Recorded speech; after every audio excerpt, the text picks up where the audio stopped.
जय श्री कृष्ण दोस्तों।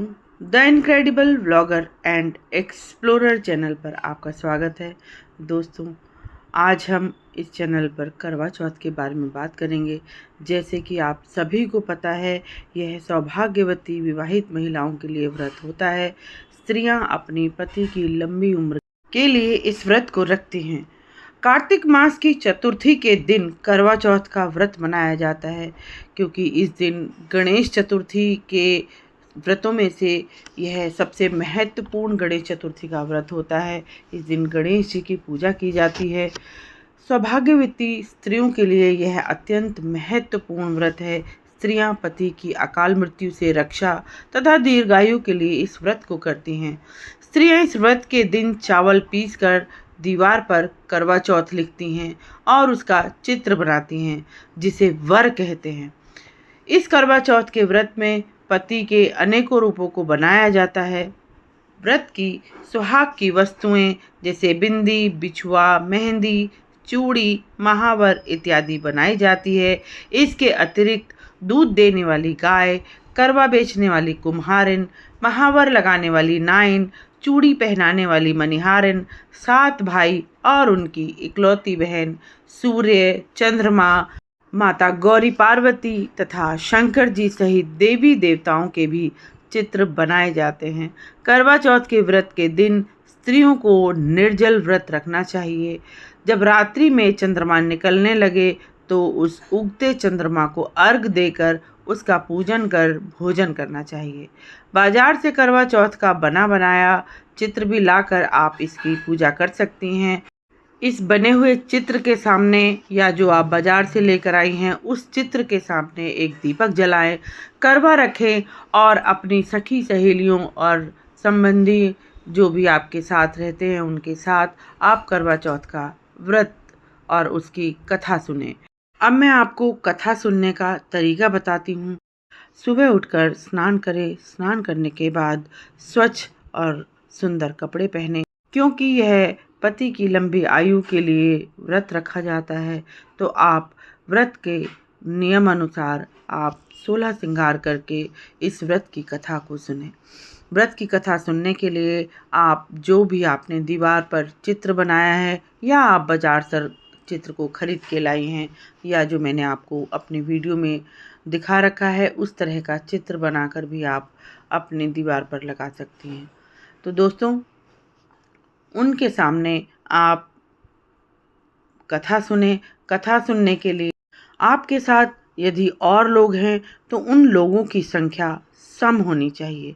यदि कोई भी विषम संख्या है, यदि आप 3 हैं, 5 हैं, 7 हैं, तो आप एक माँ गौरा बनाकर उनके साथ आप पूजा करें, क्योंकि कथा सुनने के लिए हमेशा सम संख्या में होना चाहिए। क्योंकि आप करवे बदलेंगी या कहीं कहीं पर थाली बदलने का रिवाज है, तो उस रिवाज को पूरा करने के लिए यदि आपके पास और कोई नहीं है तो आप मिट्टी की एक गौरा बनाकर उसको पूरे श्रृंगार कर कर उसे नए वस्त्र पहनाकर आप अपने साथ बिठाएं, कथा सुने। कथा सुनते समय आप जो भी बायना निकालना चाहती हैं अपनी सास के लिए, ननद के लिए या घर में आपके जो भी बड़ा है उनके लिए आपको बायना निकालना है। वो बायना आप उसी समय कथा के समय आप रख दीजिए और पूरी कथा का श्रवण कीजिए। बायने में क्या क्या चीज़ होती हैं वो मैं आपको आगे बताती हूँ। अभी मैं आपको पूरी पूजा करने की विधि बता रही हूँ कि किस तरह से आप पूजा करेंगे। जब आपकी कथा समाप्त हो जाए, उस कथा समाप्त होने के बाद आप करवे बदलें। आप जितने भी लोग हैं आपस में करवे बदलें। अगर अकेले हैं या संख्या आपकी विषम है तो जो अकेली बचेगी उसको माँ गौरा के साथ अपना करवा या थाली बदलनी है। जब कथा पूरी हो जाए, करवे बदल जाएं, उसके बाद जो आपने लोटा रखा है पूजा के लिए उस लोटे को लेकर उसको चांदी की किसी भी सामान के साथ, चांदी का सिक्का हो, चांदी की अंगूठी हो, उसके साथ उसको हाथ में रखते हुए उस पानी का सूर्य को अर्घ दें। सूर्य को अर्घ देने के बाद सूर्य को प्रणाम करें और सूर्य देवता से प्रार्थना करें कि हे सूर्य देवता, जिस प्रकार आप आकाश में चमक रहे हैं उसी चमक के जैसी मेरे पति की कीर्ति हो, मेरे पति की आयु हो। तो दोस्तों उसके बाद फिर आप अपनी सासू माँ या आपके घर में जो भी बड़े हैं उन्हें प्रणाम कर, उनके चरण स्पर्श कर उनका आशीष प्राप्त करें। तो अब मैं आपको बताती हूँ कि इस कथा में बायना कैसे दिया जाता है, बायना क्या क्या होना चाहिए। बायना आप अपनी श्रद्धा के अनुसार दे सकते हैं, जैसी भी आपकी श्रद्धा है या आपके परिवार में जिस प्रकार का चलन है, पर मैं आपको इसका थोड़ा सा सार बता देती हूँ। पूजा विधि किस प्रकार करनी है, पूजा कैसे करनी है, उसकी विधि क्या है, मैं वो आपको पूरा बता देती हूँ। अब आप ध्यान से सुने किस प्रकार करना है। इस दिन निराहार व्रत रखते हुए एक पट्टे पर काठ के पीढ़े पर जल से भरा हुआ लोटा रखें। बायना काढ़ने के लिए खांड या मिट्टी का करवा लिया जाए। करवे में गेहूं तथा करवे के ढक्कन में चीनी भर लें या आप बताशे भर लें या कोई भी आप मिठाई रख लें, जिस तरह भी आप चाहें आप अपने हिसाब से कर सकते हैं। 1 रुपया नकद जरूर रखना चाहिए। रोली, चावल, गुड़ आदि से गणेश जी का पूजन करें। रोली से करवे पर सतिया काढ़ लें और 13 बिंदी रख लें। इसके बाद गेहूं के 13 दाने हाथ में लेकर व्रत की कहानी सुननी चाहिए। कहानी सुनने के बाद करवे पर हाथ फेर कर अपनी सास के चरण स्पर्श कर उन्हें दे दें। गेहूं के 13 दाने तथा पानी का लोटा अलग रख लें। रात्रि में चंद्रमा को अर्घ देकर भोजन करें। करवे के नीचे जो गेहूं और उसके ऊपर जो भी आपने मीठा रखा है वो अपने घर में किसी कन्या को या जो अविवाहित लड़की हो आप उसे दे दें। दोस्तों ये है पूजा विधि, आप अवश्य करें। इस तरह से आप पूजा विधि करें और अपने व्रत को संपूर्ण करें। अब मैं आपको करवा चौथ के व्रत की कथा सुनाती हूँ। पूजा के समय जो कथा सुननी चाहिए वो आप इस कथा को सुने। प्राचीन काल की बात है कि एक करवा नाम की पतिव्रता स्त्री अपने पति के साथ नदी किनारे एक गांव में रहती थी। एक दिन उसी पतिव्रता स्त्री करवा का पति नदी में स्नान करने गया। नदी में स्नान करते समय एक मगर ने उस व्यक्ति का एक पैर पकड़ लिया। इस पर वह व्यक्ति करवा करवा कहकर चिल्लाता हुआ अपनी पत्नी को चिल्ला चिल्लाकर सहायता के लिए पुकारने लगा। अपने पति की आवाज़ सुनकर करवा भागकर अपने पति के पास आ पहुंची और आकर मगर को कच्चे धागे से बांध दिया। मगर को सूत के कच्चे धागे से बांधने के बाद करवा यमराज के यहाँ पहुंची और यमराज से बोली, हे प्रभु, एक मगर ने नदी के जल में मेरे पति के पैर पकड़ लिए हैं। उस मगर को मेरे पति के पैर पकड़ने के अपराध में मैं मारकर आप अपनी शक्ति से उसे नरक में ले जाओ। करवा की बात सुनकर यमराज बोले, अभी मगर की आयु शेष है, अतएव आयु रहते हुए मैं असमय मगर को नहीं मार सकता। इस पर करवा बोली, यदि मगर को मारकर आप मेरे पति की रक्षा नहीं करोगे तो मैं आपको शाप देकर आपको नष्ट कर दूंगी। करवा की धमकी सुनकर यमराज डर गए, क्योंकि करवा एक पतिव्रता स्त्री थी। वे उस पतिव्रता स्त्री करवा के साथ वहां गए। वहां जाकर मगर ने उसके पति का पैर पकड़ रखा था। यमराज ने मगर को मारकर यमलोक पहुंचा दिया। करवा के पति की प्राणों की रक्षा की और उसे दीर्घायु प्रदान की। करवा ने पतिव्रत बल से पति के प्राण की रक्षा की। इस चमत्कारिक घटना के दिन से करवा चौथ का व्रत करवा के नाम से प्रचलित हो गया। जिस दिन करवा ने अपने पति के प्राण बचाए थे उस दिन कार्तिक मास के कृष्ण पक्ष की चौथ थी। हे करवा माता, जैसे आपने अपने पति की रक्षा की, उनके प्राण बचाए, वैसे ही आप सबके पतियों के जीवन की रक्षा करना।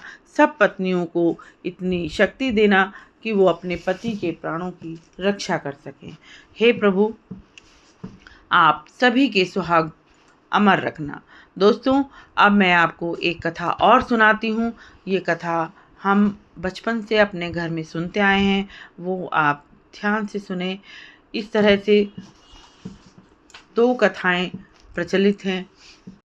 एक नगर में एक साहूकार के 7 बेटे थे और उनकी एक बहन थी। सातों भाई अपनी बहन से बहुत प्यार करते थे। वो उसे अपने साथ खिलाते, अपने साथ रखते। जब भी वो काम से आते, शाम को आते ही वो सबसे पहले अपनी बहन के बारे में पूछते। बहन की शादी हो गई। शादी के बाद अभी गौना नहीं हुआ था, इसलिए वह अपने मायके में थी। इस तरह करवा चौथ का व्रत आया। उसने करवा चौथ का व्रत रखा, लेकिन अभी वह बच्ची थी, उसे भूख लग रही थी। भाभीयों ने उसे करवा चौथ की पूरी विधि बताई, विधि विधान से उसका व्रत रखवाया। जैसे ही शाम को भाई आए, उन्होंने पूछा, आओ बहन चलो खाना खा लो। तो भाभियां बोली, नहीं यह आज खाना नहीं खाएगी, क्योंकि आज इसका करवा का व्रत है। लेकिन भाइयों को भी भूख लगी थी, उधर बहन को भी भूख लगी थी। तो उन्होंने बोला कि यह खाना कब खाएगी। तो उनकी पत्नी ने बोला कि जब चांद निकल जाएगा, चांद को अर्घ देकर तभी यह खाना खाएगी। तो उनमें से एक भाई बोला, यदि चांद अभी निकल आया तो क्या अभी खाना खा लेंगी। तो उसने बोला कि हाँ, गुस्से में बोला, क्योंकि उन्हें अच्छा नहीं लग रहा था कि वो व्रत के बारे में और अपनी बहन के बारे में इतने अधीर हो रहे थे। तो उन्होंने गुस्से में बोला कि हाँ, अगर अभी चांद निकल गया तो अभी खा लेगी। तो ऐसा कहकर वो वहाँ से चले गए। तो उन भाइयों ने एक सलाह मिलाई और दूर जाकर एक बड़े पेड़ पर चढ़ गए और उसमें एक आटे की छन्नी लेकर उसमें दीपक जलाकर और उसमें उजाला कर दिया। दूर से देखने में वह चांद जैसा प्रतीत हो रहा था। तो एक भाई दौड़ कर आया, आके बोला, देखो चांद निकल आया, देखो चांद निकल रहा है। भाभी ने देखा तो बोले, इतनी जल्दी चांद नहीं निकल सकता। वो समझ गई ये ज़रूर कुछ गड़बड़ है। तो बहन भी बोली, भाभी देखो जल्दी से आओ, देखो चांद निकल गया। तो भाभी गुस्से में थी, उनको पता था उनके भाई उनके लिए कुछ इस तरह का कर रहे हैं। तो उन्होंने जाकर कहा कि ठीक है दीदी, आपके लिए चांद निकल आया, हमारा चांद अभी नहीं निकला। बहन अपने भाइयों पर बहुत विश्वास करती थी। उन्होंने बोला कि चांद निकल आया तो वो भी खुश होकर उस चांद को अर्घ दिया और भोजन करने बैठ गई भाइयों के साथ। जैसे ही उसने पहला भोजन किया तो उसमें मक्खी आ गई। उसने वो निवाला रख दिया। जैसे ही उसने दूसरा टुकड़ा तोड़ा, उसके अंदर बाल आ गया। बाल जैसे ही आया, उसने वो निवाला भी रख दिया। और वह जैसे ही तीसरा निवाला उसने तोड़ा, उसी समय उसके ससुराल से खबर आई कि उसके पति की मृत्यु हो गई है। वह रोने लगी, विलाप करने लगी और उसे ससुराल भेजने की तैयारी करने लगी। जब वह ससुराल जाने लगी तो किसी बुजुर्ग महिला ने कहा कि बेटी, जब तक अपने मायके की सीमा में है तब तक सबको राम राम कहती जाना, और जब अपने ससुराल की सीमा में प्रवेश करे तो सबको चरण स्पर्श कहती जाना। तो आगे चलते वो इसी प्रकार करते गई और ससुराल पहुंचकर वह विलाप करने लगी। विलाप करते करते वह कहने लगी कि मैं अपने पति का दाह संस्कार नहीं होने दूंगी, मैं इसके साथ रहूंगी। इस तरह की बात सुनकर वहाँ सभी में हलचल हो गई। उसके पति के परिवार वाले भी बहुत दुखी थे। उसकी जिद के आगे वो मान गए। गांव के बाहर एक कुटिया उन्होंने बनाकर उसको दे दी और उसको उसके साथ रख दिया। शाम के समय दासी आती और उनको खाना भोजन पानी उसको दे जाती। वह हर महीने की चौथ पर व्रत रखती और एक करवा मनसती। करवा मनस कर वह खूब विलाप करती और भगवान से प्रार्थना करती कि मुझसे जो भी गलती बनी है आप मुझे क्षमा करें। इस तरह का विलाप करते करते वह अपने पति के साथ उस झोंपड़ी में रहने लगी। एक दिन वह बहुत ज़ोर ज़ोर से विलाप कर रही थी और शंकर पार्वती जी पृथ्वी पर भ्रमण कर रहे थे। उसकी विलाप की आवाज़ सुनकर पार्वती जी बोली, हे महादेव, देखिए भूलोक पर कोई बहुत जोर से, बहुत करुणामय आवाज़ में रुदन कर रहा है। इस प्रकार की बात सुनकर शंकर जी पार्वती से बोले, हे पार्वती, यह पृथ्वी है, यहाँ मनुष्य अपने कर्मों का फल भोग रहा है। आप ज़्यादा चिंता ना करें और इस तरह से ध्यान ना धरें। लेकिन पार्वती जी कहाँ मानने वाली थी। वो बोले, नहीं महादेव, एक बार चलिए तो सही, देखिए तो सही, बड़ी करुणामयी आवाज़ में कोई रो रहा है। पार्वती जी के आगे महादेव की एक न चली और वो वहाँ जाके उन्होंने देखा कि एक सूखे हुए कंकाल के साथ एक स्त्री विलाप कर रही थी और बहुत ज़ोर ज़ोर से रो रही थी और भगवान से क्षमा याचना कर रही थी। पार्वती जी बोली, देखिए महाराज जी कितनी दुख में है, कितनी करुणामयी उसमें आप रो रही है, आप इसकी सहायता कीजिए। महादेव बोले, हे पार्वती, यहाँ पर सब दुखी हैं, सब परेशान हैं, आप चलिए, आपने देख लिया, कोई बात नहीं, आप यहाँ से चलिए। लेकिन पार्वती जी नहीं मानी। उन्होंने बोला कि चलो ठीक है, मैं पूछता हूँ। पार्वती जी ने पूछा कि हे पुत्री, बताइए क्या दिक्कत है, क्या परेशानी है। तो उस स्त्री ने रोते रोते अपनी सारी कथा कह सुनाई, किस तरह उसने व्रत रखा, किस तरह भाइयों ने उसके व्रत को तुड़वा दिया और उसके ऊपर यह आपदा आई। उसने भगवान से प्रार्थना की कि आप मेरे पति को जीवित कर दें, मैं कभी भी आगे से इस तरह की भूल नहीं करूँगी। महादेव जी उसकी तपस्या से प्रसन्न हुए, उसकी सभी जितने भी उसने अब तक कष्ट झेले थे उनको दूर करते हुए उनके रहने का अच्छा सा प्रबंध किया और अपने, जैसा कि हमने सुना था कि अपने नाखून से उन्होंने थोड़ा सा छिड़काव किया और उसका पति जीवित हो गया। उसको सदा सुहागन रहने का आशीर्वाद देकर भगवान शंकर और माँ पार्वती अंतर्ध्यान हो गए। शाम को जब दासी खाना लेकर आई तो उसने देखा कि उस झोंपड़ी की जगह बहुत अच्छा एक महल बना हुआ है और उनके बेटा बहू चौपड़ खेल रहे हैं। दास दासियां उनके चारों तरफ घूम रहे हैं और काम कर रहे हैं। वह दौड़कर जाती है और उसके ससुराल में जाकर बताती है कि वहाँ पर तो वह किसी पुरुष के साथ किसी महल में रह रही है, आप चलकर देखिए।